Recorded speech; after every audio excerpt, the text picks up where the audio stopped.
Absolutely. It is an addiction, creativity. I am blessed with the opportunity to talk to a lot of creative people, from acting to music to writing books, chefs, business leaders, and we all agree. There's just something about creativity that has made it an addiction. We can't shake it. But even if you could, would that not make you one of the loneliest people on the planet? You need creativity. In fact, I was listening to an interview yesterday with the Red Hot Chili Peppers. And this is the way that Flea from the Red Hot Chili Peppers explained creativity. It's a matter of life or death. Without it, you're going to die. Creativity. Because you were born to do what you're doing. Unplugged, because we will always say yes to creativity. Totally Uncut, because we all make mistakes. So turn it into a tool.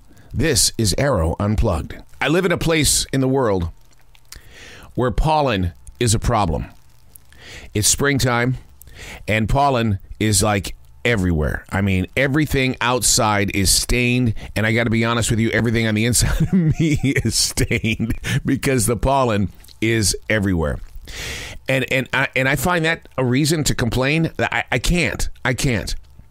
Not in this day of bloodshed and war in Ukraine, and with innocent people being told what to do from Russia. I pray for that area of the world. In fact, yesterday, I spent some time with David Lichwager. He's got a new book out with National Geographic.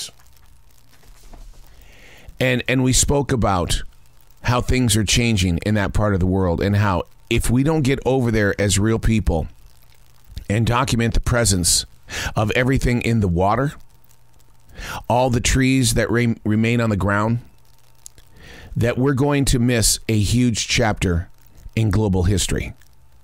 Man cannot destroy this planet. Tell me, maybe I'm wrong here. Maybe the pollen is poisoning my soul. But we're in a time where if they decide to send over objects of destruction, and it destroys the lay of the land, there is nothing we can do as the human being that can replant the Grand Canyon, the Grand Tetons, the beauty of the world. We're going to let a human being decide that for us? Hey, it's Arroe. This is the Daily Mess. God dang it, I didn't mean to get so heavy. I am so sorry, because today's subject is not even that heavy. We're all heavy with words. We're heavy with thoughts. We come here to think, right? Just to share. That's what the Daily Mess is all about, to belong to a page. I mean that in a way of participating with the language of the universe, to belong to a page. So much is constantly moving, and somehow it's allowed each and every one of us to put a single thought into place. We're constantly thinking. To belong to a page. We're not trapped or being held prisoner. It's an elegant walk through nature, that thought on a page.